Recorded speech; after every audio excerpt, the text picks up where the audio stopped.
Hello दोस्तों, Sandeep Sharma tax solution के YouTube channel पर आप सभी का स्वागत है। मैं संदीप शर्मा आज आपके लिए लाया हूँ एक नई वीडियो। आप सभी को पता है कि जो बजट 2023 है हमारा 1 फरवरी 2023 को अनाउंस किया गया है। आज हम देखेंगे बजट के अंदर जीएसटी में किन किन सेक्शन में अमेंडमेंट्स आई हैं। तो चलिए हम शुरू करते हैं।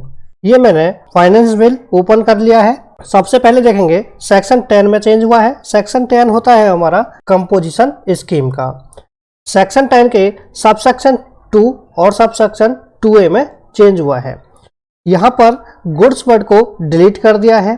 पहले क्या होता था, कंपोजिशन स्कीम वाले ई कॉमर्स ऑपरेटर के थ्रू गुड्स या सर्विस सेल नहीं कर सकते थे। अब यहाँ से गुड्स वर्ड को हटा दिया गया है। अब कंपोजिशन स्कीम वाले भी ई कॉमर्स ऑपरेटर के थ्रू अपने गुड्स सेल कर पाएंगे। अब कोई भी व्यक्ति कंपोजिशन स्कीम लेकर ई कॉमर्स ऑपरेटर के थ्रू अपने गुड्स सेल कर पाएंगे। सर्विस वो अभी भी सेल नहीं कर सकते ई कॉमर्स ऑपरेटर के थ्रू, क्योंकि यहाँ पर ओनली गुड्स वर्ड को डिलीट किया गया है, ओनली गुड्स वर्ड को हटाया गया है। अब आपको सेक्शन 10 क्लियर हुआ होगा। इसके बाद सेक्शन 16 के सबसेक्शन 2 में चेंज हुआ है। सेक्शन 16 बात करता है आईटीसी की। इसमें क्या लिखा है, in the second proviso for the words added to his output tax liability along with interest thereon the words and figure paid by him along with interest payable under section 50 shall be substitute. कहने का क्या मतलब है, section 16 का subsection 2 बताता है यदि हमने 180 डेज में अपने सप्लायर को पेमेंट नहीं की तो हमें क्या करना होता था, आईटीसी रिवर्स करना होता है। पहले यहाँ पर सेकंड प्रोविजो में वर्ड था added to his output tax liability. यदि आपने 180 डेज के अंदर पेमेंट नहीं की तो हम क्या करेंगे, आपकी आउटपुट टैक्स लायबिलिटी में ये ऐड कर देंगे। लेकिन ये आज तक ऐसा हुआ नहीं है, तो इन्होंने इस वर्ड को डिलीट करके यहाँ पर क्या लिख दिया है, पेड बाई हिम, कि टैक्स पेयर अपने आप पेड करेगा। टैक्स पेयर के द्वारा ये पेड किया जाएगा। इंटरेस्ट के साथ या तो वो अपनी जीएसटी 3B से पे करेगा या फिर DRC 03 से पे करेगा। इसके बाद in the third proviso after the word made by him the word to the supplier shall be inserted. पहले क्या था, जो यहाँ पर थर्ड प्रोविजो में मेड बाय हिम की जगह यहाँ पर इन्होंने वर्ड को चेंज कर दिया है। इसकी जगह क्या कर दिया, टू द सप्लायर। इस प्रोविजो में थोड़ी सी क्लियरिटी लाने के लिए इन्होंने इस वर्ड को चेंज कर दिया है। इसके बाद जो हमारा सेक्शन 17 है उसमें चेंज हुआ है। सेक्शन 17 हमारी बात करता है ब्लॉक आईटीसी की। इसके सबसेक्शन 3 में चेंज हुआ है। सबसेक्शन 3 की कैलकुलेशन वहां पर होती है जहां पर हमारी टैक्सेबल सप्लाई और एग्जम्प्ट सप्लाई की बात होती है। तो उन्होंने यहाँ पर एक्सप्लेनेशन दी है कि एग्जम्प्ट सप्लाई में क्या क्या आएगा। जब आप एग्जम्प्ट और टैक्सेबल सप्लाई कर रहे हैं तो आपको एक बार सबसेक्शन 3 रीड कर लेना है। इसके बाद यहाँ पर सेक्शन 17 का सबसेक्शन 5 जो हमारा होता है ब्लॉक आईटीसी का। सेक्शन 17(5) के क्लॉज हैं ABCDEF। इसके बाद इन्होंने एक क्लॉज और ऐड किया है FA। ये बात करता है गुड्स और service or both received by a taxable person which are used or intended to be used for activity relating to his obligation under corporate social responsibility referred to in section 135 of Companies Act 2013। Section 135 of companies act 2013 में ये बात clearly लिखी है कि जो बड़ी बड़ी company है, आप इतना कमाती हो, आपको कॉर्पोरेट सोशल रेस्पॉन्सिबिलिटी का ध्यान रखना है, CSR का ध्यान रखना है। जैसे कोई बड़ी कंपनी है वो अपनी CSR एक्टिविटी करने के लिए पेन गिफ्ट करती है या फिर कोई डायरी गिफ्ट करती है या कोई अदर गुड्स गिफ्ट करती है, तो उसे परचेज करके तो लाती होगी। तो गवर्नमेंट ने इस क्लॉज में ये बोला है यदि आप CSR एक्टिविटी के लिए कोई भी गुड्स परचेज करके लाएंगे तो हम उसका आईटीसी आपको नहीं देंगे। तो इन्होंने इस क्लॉज में ये बात क्लियरली लिख दी है, यदि कोई कॉर्पोरेट कंपनी CSR एक्टिविटी के लिए कोई गुड्स परचेज करती है तो उसको उसका आईटीसी नहीं मिलेगा। इसके बाद सेक्शन 23 में चेंज हुआ है। सेक्शन 23 अब स्टार्ट होता है notwithstanding anything to the contained in subsection 1 of section 22 और सेक्शन 24। अब क्या होगा, सेक्शन 22 और 24 को सेक्शन 23 ओवररूल करेगा। सेक्शन 22 हमारी बात करता है आपको किन किन कंडीशन में जीएसटी रजिस्ट्रेशन लेना है, वो हमारा सेक्शन 22 बताता है। सेक्शन हमारा 24 बात करता है कंपलसरी रजिस्ट्रेशन की। अब हमारा सेक्शन 23 अब सेक्शन 22 और सेक्शन 24 को क्या करेगा, ओवर रूल करेगा। जो सेक्शन हमारे not with standing anything content से शुरू होते हैं वो क्या करते हैं, वो दूसरे सेक्शंस को क्या करते हैं, ओवर रूल करते हैं। इसके बाद सेक्शन 37 में चेंज हुआ है। 37 होता है हमारा आउटवर्ड सप्लाई की बात करता है, जो कि हमारी GSTR1 में हम आउटवर्ड सप्लाई दिखाते हैं, वो सेक्शन 37 हमें GSTR1 के बारे में बताता है। A registered person shall not be allowed to furnish the detail of outward supply under subsection 1 of a tax period after the expiry of the period of a period of 3 years from the due date of furnishing the said details। इसमें क्या बोला गया है, यदि आपने GSTR1 की due date के बाद 3 साल तक अपनी GSTR1 फाइल नहीं की, GSTR1 की ड्यू डेट से आप 3 साल के बाद अपनी GSTR1 फाइल नहीं कर सकते। यदि आपकी कोई पेंडिंग GSTR1 है तो आप फाइल कर दीजिए, इसके बाद आप 3 साल के बाद अपनी GSTR1 फाइल नहीं कर पाएंगे। यदि गवर्नमेंट कोई नोटिफिकेशन निकाल देती है कि आप अपनी GSTR1 फाइल कर दो तो बात अलग है, लेकिन इन्होंने लॉ में अब लिख दिया है कि आप 3 साल के बाद अपनी GSTR1 फाइल नहीं कर पाएंगे। ऐसे ही इन्होंने सेक्शन 39 में बोला है, जो कि हमारी बात करता है GSTR3B की। अब आप अपनी GSTR3B भी 3 साल के बाद फाइल नहीं कर पाएंगे। इसके बाद सेक्शन 44 है, जो बात करता है एनुअल रिटर्न की। आप एनुअल रिटर्न भी अब 3 साल के बाद फाइल नहीं कर पाएंगे। ऐसे ही इन्होंने सेक्शन 52 में बोला है। सेक्शन 52 हमारा होता है ई कॉमर्स ऑपरेटर के लिए, जो एनुअल रिटर्न की बात करता है। तो सेक्शन 52 में भी आप 3 साल के बाद रिटर्न फाइल नहीं कर पाएंगे। इसके बाद सेक्शन 54 है। सेक्शन 54(6) बात करता है हमारी रिफंड की।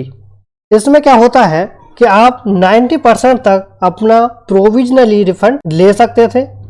अब इन्होंने क्या करा है, in section 54 of central goods and service tax act in subsection 6 the word excluding the amount of input tax credit provisionally accepted shall be omitted. इस वर्ड को अब इन्होंने यहाँ से क्या कर दिया, डिलीट कर दिया। Excluding the amount of input tax credit provisionally accepted. अब आपकी क्या होगी, थोड़ी सी कैलकुलेशन बढ़ जाएगी। अब इन्होंने इस वर्ड को क्या कर दिया, यहाँ से डिलीट कर दिया है। आप पहले 90% तक प्रोविजनली रिफंड के लिए एप्लीकेशन लगा सकते थे, अब इन्होंने इस वर्ड को यहाँ से क्या कर दिया, डिलीट कर दिया है। आपकी अब थोड़ी सी कैलकुलेशन बढ़ जाएगी। इसके बाद चेंज हुआ है सेक्शन 56 में। सेक्शन 56 बात करता है हमारी इंटरेस्ट ऑन डिले रिफंड की बात करता है। पहले क्या लिखा था यहाँ पर, in section 56 of the central goods and service tax act for the word from the date immediately after the expiry of 60 days from the date of receipt of application under subsection till date of refund of such tax the words for the period of delay beyond 60 days from the date of receipt of such application till the date of refund of such tax to be computed in such manner and subject to such condition and restrictions as may be prescribed shall be substitute। पहले क्या होता था, आपने refund के लिए application दी, application की receipt की date के बाद यदि 60 डेज से रिफंड डिले होता था तो उसके नेक्स्ट डे से इंटरेस्ट कैलकुलेशन की बात लिखी थी, from the date immediately after the expiry of 60 days। 60 days पूरा होने के बाद नेक्स्ट डे से इंटरेस्ट कैलकुलेशन की बात लिखी थी। अब इन्होंने इस वर्ड को यहाँ पर चेंज कर दिया है। इन्होंने लिखा है for the period of delay beyond 60 days from the date of receipt of such application till the date of refund of such tax. अब क्या होगा, आपका रिफंड डिले होता है तो आपका नेक्स्ट डे से इंटरेस्ट कैलकुलेट नहीं होगा, अभी आपका डिले हो सकता है। इसके बाद सेक्शन 122 में चेंज हुआ है, सेक्शन 122 में चेंज हुआ है। सेक्शन 122 में सब सेक्शन ऐड हुआ है 1B। ये बात करता है electronic commerce operator, e commerce operator की बात करता है। यदि कोई अनरजिस्टर्ड व्यक्ति ई कॉमर्स ऑपरेटर के थ्रू सेल करता है और उस व्यक्ति को रजिस्टर्ड होना चाहिए था, तो इस केस में ई कॉमर्स ऑपरेटर को सेक्शन 122 1B में पेनल्टी लगेगी। यदि कोई अनरजिस्टर्ड व्यक्ति ई कॉमर्स ऑपरेटर के थ्रू अपने गुड्स सेल करता है तो उसे रजिस्टर्ड होना चाहिए था, लेकिन वो अनरजिस्टर्ड होकर क्या करता है, ई कॉमर्स ऑपरेटर के थ्रू सेल करता है। तो इसके बाद यदि कोई व्यक्ति इंट्रा स्टेट सेल के लिए लायबल है और वो क्या करता है, इंटर स्टेट सेल करता है ई कॉमर्स ऑपरेटर के थ्रू, तो भी इस केस में भी ई कॉमर्स ऑपरेटर को सेक्शन 122 के सब सेक्शन 1B में पेनल्टी लग जाएगी। इसके बाद ई कॉमर्स ऑपरेटर अपनी GSTR रेट फाइल करता है तो उसमें उसको ये डिटेल भी देनी पड़ेगी कौन पर्सन एग्जेम्प्ट है, कौन पर्सन अनरजिस्टर्ड है। यदि उसने ये इन्फॉर्मेशन अपनी GSTR रेट में नहीं दी तो भी उसको सेक्शन 122 1B में पेनल्टी लग जाएगी। इसके बाद सेक्शन 132 में चेंज हुआ है। 132 में ये 4 क्लोज हैं वो क्या किए हैं, डिलीट किए गए हैं। सेक्शन 132 बात करता है प्रोसिक्यूशन की, जेल कब हो जाती है। तो उन्होंने क्या किया है, अब ये 4 क्लोज यहाँ से डिलीट कर दिए हैं। इनको डिलीट क्यों किया गया है, क्योंकि ये अदर लॉ में भी लिखे हुए हैं, ये डुप्लीकेट हो रहे थे, GST में भी लिखे हुए हैं और अदर लॉ में भी लिखे हुए हैं। तो इनको यहाँ से 4 क्लोज को अब डिलीट कर दिया गया है। इसके बाद सेक्शन 138 में चेंज हुआ है। सेक्शन 138 बात करता है हमारी कंपाउंडिंग ऑफेंस की। यदि किसी व्यक्ति ने GST की चोरी करी, बड़ा घोटाला कर दिया, अब वो कंपाउंडिंग ऑफेंस करके टैक्स और पेनल्टी पे करना चाहता है। जब कोई व्यक्ति कंपाउंडिंग ऑफेंस कराने जाता है तो गवर्नमेंट कहती है भाई आपको टैक्स तो देना ही देना है, लेकिन इसके साथ इतनी पेनल्टी भी लेकर आ जाओ। ये अमाउंट पहले बहुत ज़्यादा हुआ करता था, 150% तक आपको पेनल्टी लग सकती थी। अब इसको इन्होंने कम कर दिया है। यदि कोई व्यक्ति कंपाउंडिंग ऑफेंस कराना चाहता है तो अब उसको 25% से लेकर 100% तक पेनल्टी के साथ वो अपने कंपाउंडिंग ऑफेंस करा सकता है। इसके बाद सेक्शन 158 में चेंज हुआ है। सेक्शन 158 बात करता है हमारी शेयरिंग ऑफ इंफॉर्मेशन। इसमें गवर्नमेंट कहती है कि हम आपकी इंफॉर्मेशन क्या कर देंगे, शेयर कर देंगे। कंसर्न बेस पर आप क्या कर देंगे, इंफॉर्मेशन शेयर कर देंगे। किसको शेयर कर देंगे, यदि हमसे कोई भी आपका डाटा मांगता है, यदि कोई ED इनकम टैक्स वाले हमसे आपका डाटा मांगते हैं, यदि और कोई व्यक्ति हमसे आपका डाटा मांगता है तो हम आपकी सारी इंफॉर्मेशन उसको शेयर कर देंगे। क्या क्या शेयर कर देंगे, सेक्शन 37 में जो हमारी GSTR 1 जाती है, GSTR 1 का डाटा शेयर कर देंगे। सेक्शन 39 में GSTR 3B फाइल की जाती है, हम आपकी GSTR 3B का भी डाटा शेयर कर देंगे एंड एनुअल रिटर्न का डाटा भी शेयर कर देंगे। ये कंसर्ट बेस पे होगा, आपसे पहले कंसर्ट लिया जाएगा, उसके बाद ही ये आपका डाटा किसी से शेयर कर सकते हैं। कंसर्ट लिए बिना ये किसी को आपकी इंफॉर्मेशन शेयर नहीं करेंगे, लेकिन आपसे ये कंसर्ट करके किसी को भी आपका डाटा शेयर कर सकते हैं। इसके बाद शेड्यूल 3 में चेंज हुए हैं, वो रेट्रोस्पेक्टिवली इफेक्ट हुए हैं 1 जुलाई 2017 से। IGST एक्ट के सेक्शन 12 के सब सेक्शन 8 में चेंज हुआ है, जो बात करता है ट्रांसपोर्टर की, उसको डिलीट कर दिया है। ये थे बजट 2023 में GST के अमेंडमेंट्स जो आपके साथ हमने शेयर किए हैं। ये GST में अमेंडमेंट्स हुई हैं बजट 2023 में। मुझे आशा है कि आपको ये वीडियो पसंद आई होगी। यदि वीडियो आपको पसंद आई है तो इस वीडियो को ज़्यादा से ज़्यादा लाइक करें, शेयर करें और हमारे चैनल को सब्सक्राइब कर लें। बेल के आइकन को ज़रूर प्रेस कर लें, जिससे आने वाली वीडियो की नोटिफिकेशन आप तक टाइम टू टाइम पहुंचती रहे। चलिए इस वीडियो को यहीं एंड करते हैं, मिलते हैं नेक्स्ट वीडियो में। Thank you for watching.